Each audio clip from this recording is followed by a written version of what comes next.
और इंशाल्लाह अगर इंडिया गठबंधन रहा तो जीत इंडिया गठबंधन की होगी। कांग्रेस भी अपने दम पे संघर्ष करेगी और सपा भी अपने दम पे संघर्ष करेगी और इंशाल्लाह मैं तो एक कांग्रेस लीडर हूँ, मैं तो अपनी ही पार्टी की बात करूँगी और इंशाल्लाह शायद अगले मुख्यमंत्री हमारे अखिलेश यादव हों। लोग बातें तो बड़ी बड़ी करते हैं लेकिन शिक्षा के क्षेत्र में किसी का कोई रुझान है ही नहीं। बच्चों के हाथों में कलम दो और सहारनपुर के अंदर एक अच्छी तालीम लेकर आएँ।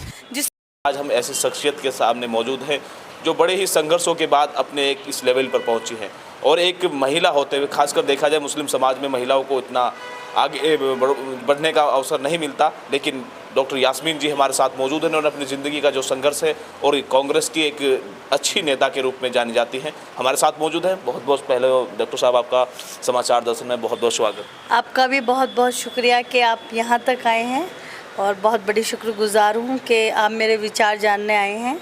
तो इंशाल्लाह जो आप पूछेंगे मैं उनका सही जवाब दूंगी। डॉक्टर साहब, बात करें आपकी राजनीतिक कैरियर की, कांग्रेस में भी हैं आप।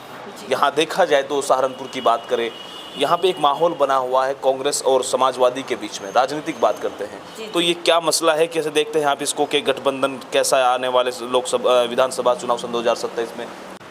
देखो, मैं तो यही कहना चाहूँगी कि अगर आप कोई भी एक्स MP MLA जो भी हैं इंडिया गठबंधन के, अगर वो इंडिया गठबंधन में यकीन और विश्वास रखते हैं तो उन्हें आपस में ये जो चल रहा है खींचातान, इसको ख़त्म कर देनी चाहिए और इंशाल्लाह अगर इंडिया गठबंधन रहा तो जीत इंडिया गठबंधन की होगी और बहुत अच्छा जाएगा। बात करें कल आजमगढ़ में अखिलेश यादव जी, जो गठबंधन PDA एक कार्यक्रम उनका चल रहा है, उन्होंने कहा है कि जैसे गठबंधन ने लोकसभा चुनाव में एक प्रदर्शन किया था और ये इतिहास भी रहा है कि जो लोकसभा जीतता है वो विधानसभा जीतता है। जी। क्या अगर गठबंधन नहीं हुआ तो फिर कैसे देख रहे हैं आप? देखो, ऐसा नहीं है कि अगर इंडिया गठबंधन नहीं हुआ तो कोई भी नहीं जीत पाएगा, ऐसा नहीं है। यही है कि सब अपनी पार्टियां संघर्ष कर, कांग्रेस भी अपने दम पे संघर्ष करेगी और सपा भी अपने दम पे संघर्ष करेगी और इंशाल्लाह मैं तो एक कांग्रेस लीडर हूँ, मैं तो अपनी ही पार्टी की बात करूँगी और यही कहूँगी कि बेटर तो यही है कि इंडिया गठबंधन रहे और जो अखिलेश जी ने कहा है वो उनकी बात सच हो जाएगी कि जैसे लोकसभा में हमें एक हमारे इमरान मसूद जी आए हैं और सेकंड जब ये चुनाव हो 2027 का तो उसमें भी हमारा बहुत अच्छा और इंशाल्लाह शायद अगले मुख्यमंत्री हमारे अखिलेश यादव हों। मैम, बात करें जैसे देखा जाए तो आप राजनीतिक बात हुई, अब थोड़ा शिक्षा के क्षेत्र में आप लगातार एक्टिव हैं, खास करके लड़कियों की शिक्षा के लेकर आप जागरूक रहते हैं, प्रोग्राम होता है आपका, देखते रहते हैं, सोशल मीडिया पर आप एक्टिव रहते हैं, तो शिक्षा को लेकर आपके बहुत से मुद्दे हैं। कैसे देखते हैं आप शिक्षा के क्षेत्र में सहारनपुर की स्थिति कैसी है? सहारनपुर की स्थिति शिक्षा के क्षेत्र में मैं तो कुछ ज़्यादा अच्छी नहीं मानती हूँ। अगर मानती तो तब मानती अगर हमारे सहारनपुर में कोई मुस्लिम गर्ल्स मेडिकल कॉलेज होता या मुस्लिम गर्ल्स कोई अच्छा कॉलेज होता या कोई अच्छी यूनिवर्सिटी सहारनपुर के अंदर होती। यही है कि लोग बातें तो बड़ी बड़ी करते हैं लेकिन शिक्षा के क्षेत्र में किसी का कोई रुझान है ही नहीं। कोई नहीं चाहता कि हाथ में कलम और हम कलम की लड़ाई लड़ें। आजकल तो क्या हो रहा है, लाठी डंडों की लड़ाई चल रही है, ज़बान की लड़ाई चल रही है।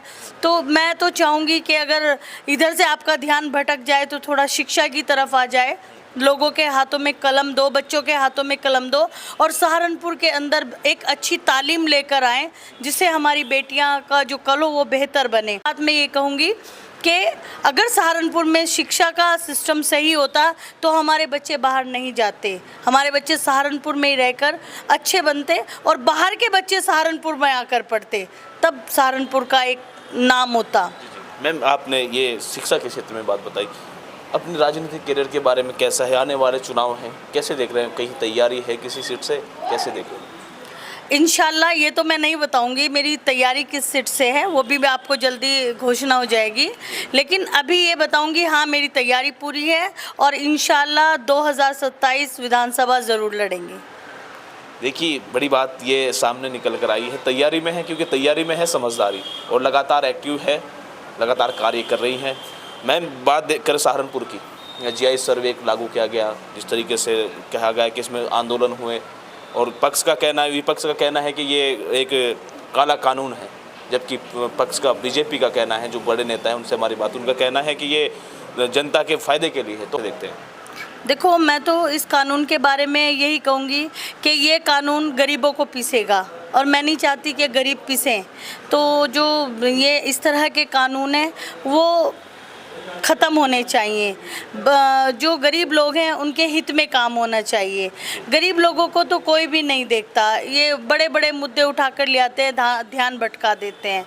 मैं बीजेपी वालों से भी यही कहूँगी कि प्लीज़ ये प्रोपगंडा बंद कीजिए और लोगों के ऊपर ध्यान दीजिए, उनकी छतों पर ध्यान दीजिए, झूलते हुए तारों पर ध्यान दीजिए, पानी भरा हुआ है उस पर ध्यान दिए, बच्चों की एजुकेशन पर ध्यान दीजिए। ध्यान कहाँ है? बेटियों पर ध्यान दीजिए। लगातार आपने देखा है कि लगातार बलात्कार के मसले फिर से उजागर हो रहे हैं, फिर चोरी चकारी हो रही है, फिर गुंडागर्दी हो रही है। आखिर ध्यान कहाँ है? सिर्फ वोटों पर यही राजनीति है, इसीलिए आप लोग राजनेता बने हो। बस मैं यही कहूँगी।